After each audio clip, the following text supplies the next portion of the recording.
શિવરાત્રિના દિવસે સમગ્ર ભારત દેશ ઓમ નમઃ શિવાયના નાદથી ગુંજી ઉઠ્યું।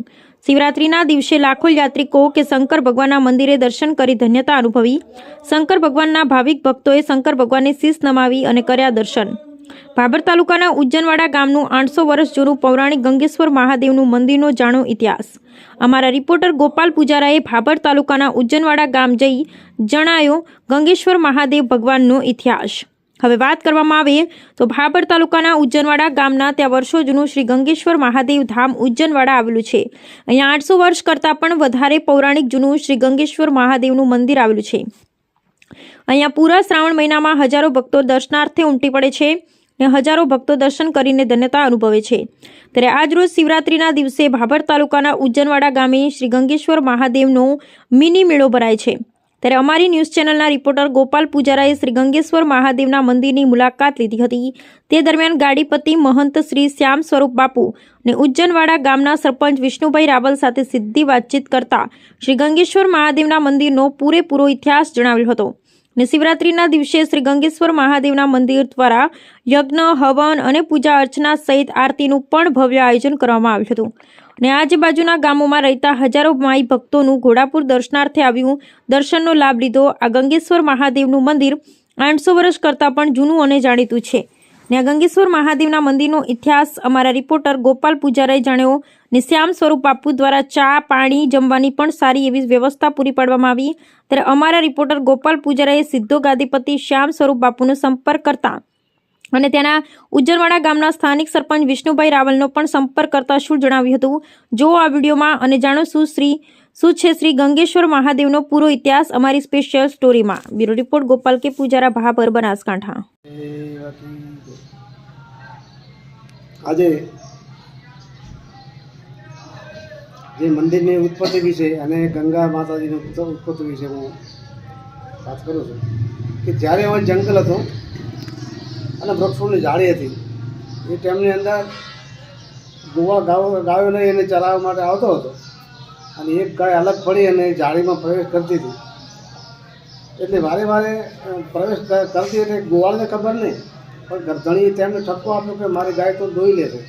એક દિવસ તે પાછળ ફરી અને ગાયની પાછળ આવ્યો તો ગાય પ્રવેશ કર્યો વૃક્ષોની ઝાડીમાં પ્રવેશ કર્યો તે ભાઈએ પાછળ ગયો ગોવાળ અને જ્યારે દૂધ વરસવા માંડ્યું એ ટાઈમે અમને ખબર પડી કે આ તો ગાય ગૌ માતા આવે છે ને દૂધની વરસાદ થઈ જાય છે।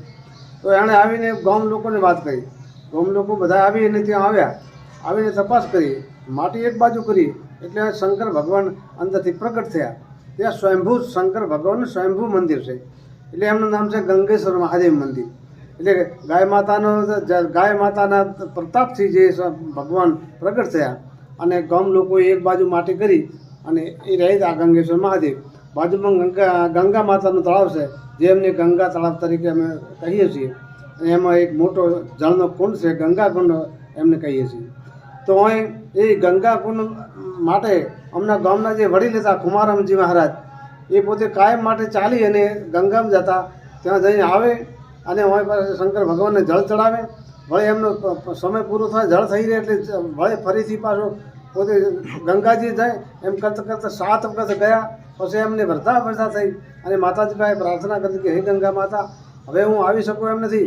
એટલે ગંગા માતાજી આકાશવાણી કરીને કહ્યું કે એ ભક્ત તારી ઈચ્છા હું પૂરી કરીશ અને હું તારી ભક્તિ ભાવથી પ્રસન્ન થઈ અને હું તારે ઘરને આંગણે ત્યાં આવીશ। તો કે લોકો ન માને હું તું જઈને ગામના લોકોને વાત કરતી અને ગામના લોકો ત્યાં ગોવાળ ગાયો લઈ અને પશ્ચિમ દિશામાં જાય ગાયની ખરીમાંથી હું પ્રગટ થઈશ।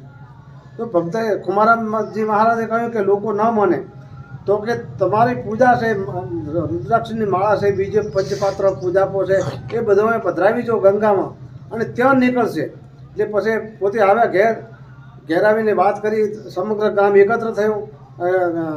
ગોવાળ ગાયો લઈને આ દિશામાં આવ્યો ગાયની ખરીમાંથી ગંગા માતા પ્રગટ થયા અને પછી પોતે પ્રાર્થના કરતી હે ગંગા માતા જે તમે પ્રગટ થયા હો તો મારી વસ્તુ જે કાશીમાં પધરાવી હતી એ તમે આપો। તો ત્યાંથી વસ્તુ નીકળી કાશીમાં જે પધરાવેલી હતી એ વસ્તુ અહીં નીકળી લોકો આનંદ વિભોર થઈ ગયા। એ ટાઈમથી ગંગા માતા અને ગંગેશ્વર મહાદેવ જેને લગભગ 1000 આસપાસ વર્ષથી અહીં પ્રગટ થયેલા છે અહીં પછી આ જગ્યાનું જે ગાદીપતિ મહંત છે એ સ્વરૂપ નામની ગાદી છે. અહીં અમારે ગુરુ મહારાજ હરિ સ્વરૂપજી મહારાજ ગાદી હતા, એમને પછી હું આવ્યો છે. એમના પછી ભગવતી સ્વરૂપ, આનંદ સ્વરૂપ, ઘણા અમારા મહંતો સંતો થઈ ગયા છે. પણ અમારા ગુરુજી મહારાજનો દેહાંત થયો આજે 8 વર્ષ આસપાસ થયો છે. એ પછી હું અહીં ગાદી, અત્યારે હું ગાદી ઉપર છું.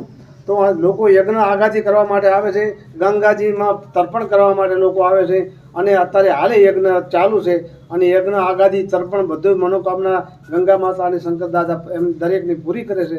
અને કોઈ પણ દરેક કોઈ ઉત્સવ હોય, જન્માષ્ટમી હોય, શિવરાત્રિ હોય, કાર્તક મહિનો હોય કે શ્રાવણ મહિનો હોય, અને માનો મહેરામણ આ પંથકનો અહીં ઉતરી પડે છે. અને એમની ઈચ્છા શંકર દાદા પૂરી કરે છે. ગંગેશ્વર મહાદેવ કી જય. પહેલાં તો મહાશિવરાત્રિ પર્વની સૌ દેશવાસીઓને ખૂબ ખૂબ શુભકામનાઓ.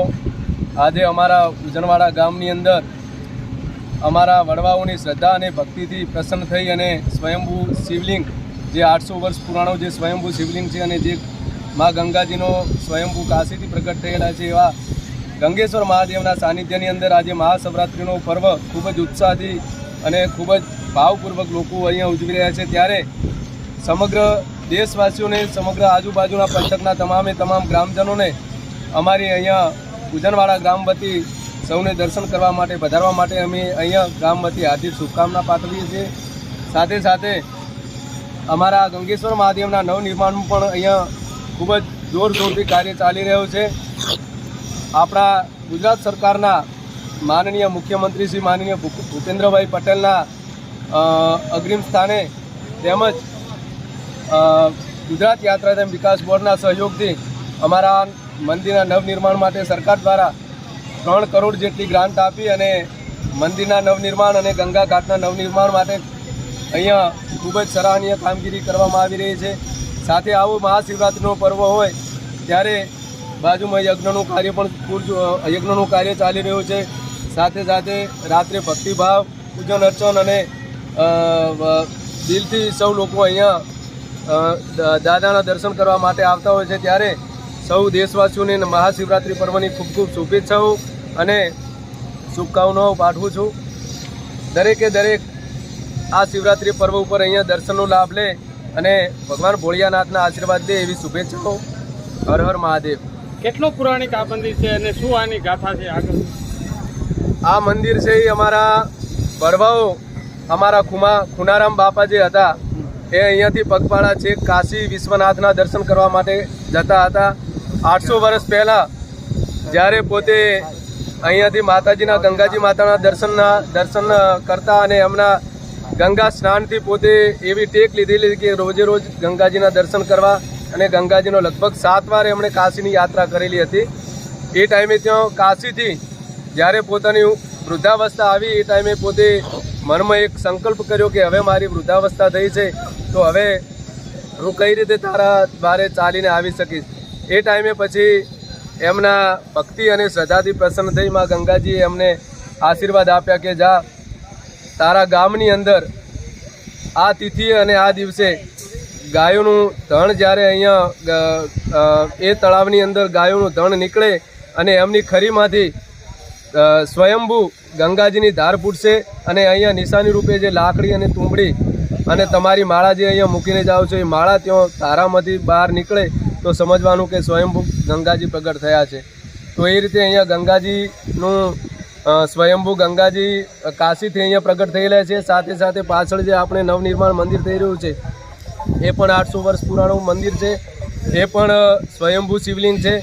ત્યાં આગળ ગાયો મોટું એક જાળી હતી, જાળીની અંદર